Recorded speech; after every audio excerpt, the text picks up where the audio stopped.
సంగారెడ్డి జిల్లా పటాన్చెరు సమీపంలోని ఇక్రిసాట్ ప్రాంగణంలో India seed trade and innovation summit 2026 ఘనంగా ప్రారంభమైంది.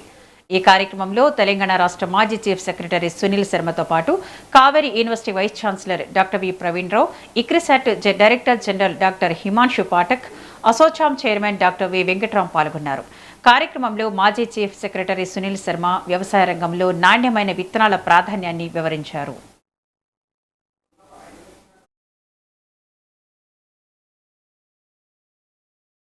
Rimdog or చెప్పి చాలా అడ్వాన్స్ గా చెప్పారు, చాలా మంచి. At a rudimentary level, AI will help you in taking the right decision. Basically, farmer is there. ఈ సాయిల్ ఉంది, ఇంత వాటర్ ఉంది, then దీనికి ఎట్లా చేయాలి is the right way to do it. You get very good solutions for AI. I also have some farm I do.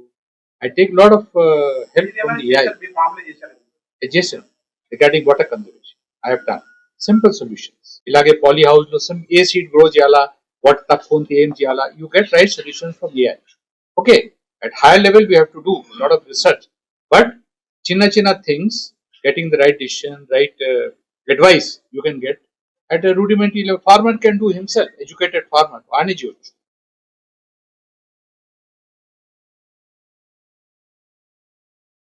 Rimdog or చెప్పి చాలా advance గా చెప్పారు, చాలా మంచి.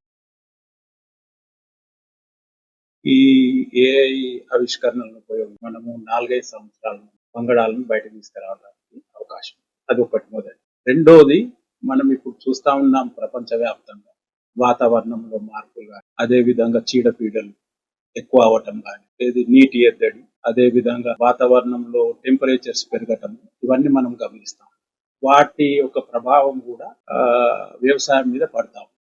వాటిలో కూడా మనం ఏఐని ఉపయోగించి త్వరితగతిన మనకు అనుకూలమైన ట్రేట్స్ అంటాం, అంటే వాతావరణాన్ని తట్టుకునే ట్రేట్స్ ఏవైతే వాటిని ఐడెంటిఫై చేయటం, త్వరితగతిన వంగడాలను డెవలప్ చేయడానికి కూడా అవకాశం. రెండోది, మనము మొదలే